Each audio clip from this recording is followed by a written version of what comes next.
Hello everyone, welcome to science explored.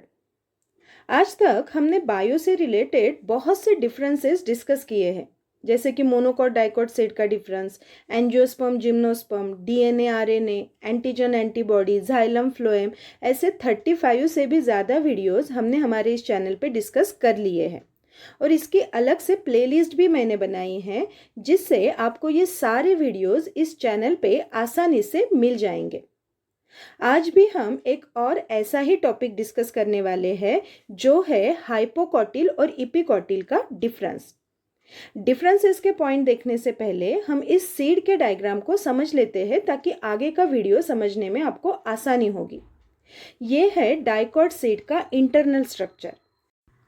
जब इस seed को फेवरेबल कंडीशन मिलेगी, तब इस सीड के अंदर ऐसे एम्ब्रियोनल एक्सिस बनना स्टार्ट हो जाएगा। जैसे कि इस डायग्राम में जो ग्रीन पोर्शन आप देख रहे हो, ये है एम्ब्रियोनल एक्सिस। इस एम्ब्रियोनल एक्सिस का जो ऊपर का पोर्शन होता है उसे कहा जाता है इपिकॉटिल, और इपिकॉटिल से ही आगे जाके प्लूम्यूल बनेगा। अब ये प्लूम्यूल क्या है?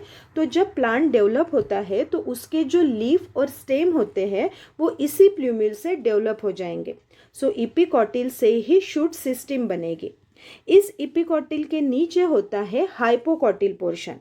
अब इस हाइपोकॉटिल से ही फ्यूचर में प्लांट के जो रूट्स बनेंगे वो रूट बन जाएंगे, जिसे रेडिकल्स कहते हैं। सो हाइपोकॉटिल से प्लांट का रूट सिस्टम बन जाएगा, और ये रहेगा इस सीड का कॉटिलिडॉन, और जो आउटर कवरिंग है सीड का उसे कहा जाता है सीड कोट। तो ये एक डाइकॉट सीड का एक टिपिकल स्ट्रक्चर है। तो ये ऐसे एक डाइकॉट सीड है। ठीक है, चलिए अभी हम हाइपोकॉटिल और इपिकॉटिल का क्या डिफरेंस है वो डिस्कस करेंगे। तो सबसे पहला जो पॉइंट है वो है hypocotyl is the portion of the embryonal axis which lies below the cotyledon in dicot embryo is known as hypocotyl। तो हाइपोकॉटिल की ये डेफिनेशन है। जैसे मैंने पहले ही बताया है कि एम्ब्रियोनल एक्सिस का जो सबसे नीचे वाला पोर्शन रहेगा वो रहेगा हाइपोकॉटिल, और इपिकॉटिल का पॉइंट है the portion of the embryonal axis which lies above the cotyledon in a dicot embryo is known as epicotyl। तो जो एम्ब्रियोनल एक्सिस है उसका सबसे ऊपर वाला जो पोर्शन रहेगा वो रहेगा इपिकॉटिल। नेक्स्ट डिफरेंस का पॉइंट है वो है हाइपोकॉटिल टर्मिनेट्स विद द रेडिकल। मतलब हाइपोकॉटिल से ही क्या बनेंगे? रेडिकल्स बन जाएंगे, मतलब रूट बन जाएगा।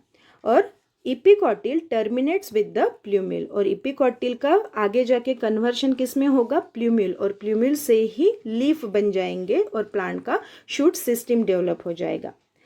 थर्ड डिफरेंस का पॉइंट है it is crucial component of embryonic root system. मतलब जो हाइपोकॉटिल है वो हाइपोकॉटिल फ्यूचर में रूट सिस्टम बनाएगा, मतलब रूट्स बनाने का काम ये हाइपोकॉटिल करेगा, और जो इपिकॉटिल का पोर्शन रहेगा उससे फ्यूचर में शूट सिस्टम बन जाएगी, मतलब लीफ और स्टेम बन जाएंगे। अभी हम देखेंगे next point, but next point समझने से पहले हमें सीड जर्मिनेशन के टाइप्स पता होना ज़रूरी है। सीड जर्मिनेशन के 2 टाइप्स होते हैं। मतलब जब बेबी प्लांट प्रोड्यूस होगा वो किस प्रकार से प्रोड्यूस होगा, इसके 2 टाइप्स होते हैं। पहला जो टाइप है वो है इपीजियल जर्मिनेशन, और दूसरा होता है हाइपोजियल जर्मिनेशन। अब जो इपीजियल जर्मिनेशन है उसमें क्या होगा? जो सीड है जो अब जर्मिनेशन करेगा, मतलब जिस सीड से अभी प्लांट प्रोड्यूस होगा, जब प्लांट प्रोड्यूस होगा उस टाइम ये जो सीड है वो सीड सॉइल के ऊपर आ जाएगा, और तभी जाके वहाँ से लीफ बनना स्टार्ट हो जाएंगे, मतलब शूट सिस्टम बनना स्टार्ट हो जाएगा। जैसे कि आप इस डायग्राम में देख रहे हो, ये है seed.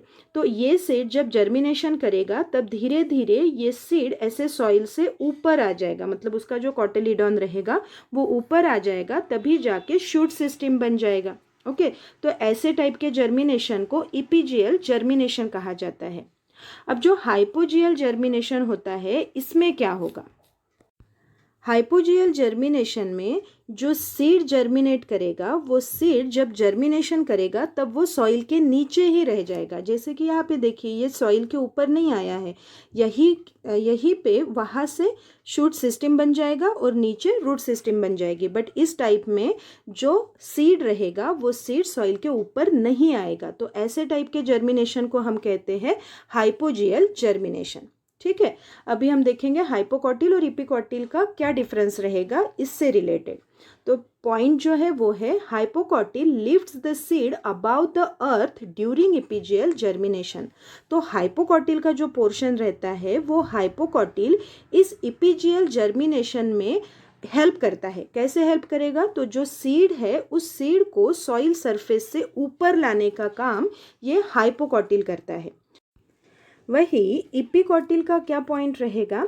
इपिकॉटिल pushes the plumule above the earth during hypogeal germination. तो इपिकॉटिल ये सिर्फ प्लूम्यूल को सॉइल सरफेस के ऊपर लाएगा, जो सीड है वो सीड सॉइल के नीचे ही रहेगा।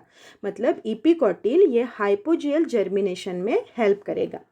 सो इपिजियल जर्मिनेशन और हाइपोजियल जर्मिनेशन के बारे में और डिटेल अगर आपको जानकारी चाहिए तो मैंने इसकी लिंक डिस्क्रिप्शन बॉक्स में प्रोवाइड की है, तो आप ये वीडियो वहाँ पे जाके देख सकते हो। ठीक है, तो ये हुआ इसका इपिजियल जर्मिनेशन और हाइपोजियल जर्मिनेशन में हाइपोकॉटिल और इपिकॉटिल कैसे हेल्प करता है, इसके ऊपर इसका डिफरेंस का पॉइंट। नेक्स्ट जो पॉइंट है वो है the hypocotyl is situated between the radicle and the node of cotyledon, or the epicotyl on the other hand is located between the cotyledon node and plumule। और last इनका difference का point रहेगा the purpose of hypocotyl extension is to remove the cotyledon from the earth. तो earth surface के ऊपर seed को लाने का काम कौन करता है? हाइपोकॉटिल, तभी जाके जर्मिनेशन स्टार्ट होगा। और इपिकॉटिल का पर्पस क्या रहेगा? The purpose of epicotyl is to maintain the cotyledon in the soil. तो सॉइल के अंदर ही सीड को रखने का काम इपिकॉटिल करेगा और इपिकॉटिल सिर्फ प्लूम्यूल को ही सॉइल सरफेस के ऊपर लाएगा। तो ये होता है हाइपोकॉटिल और इपिकॉटिल में डिफरेंस। तो अगर आज का ये वीडियो आपको समझ में आया है तो इस वीडियो को लाइक कीजिएगा और इस वीडियो को शेयर ज़रूर कीजिएगा। Thank you.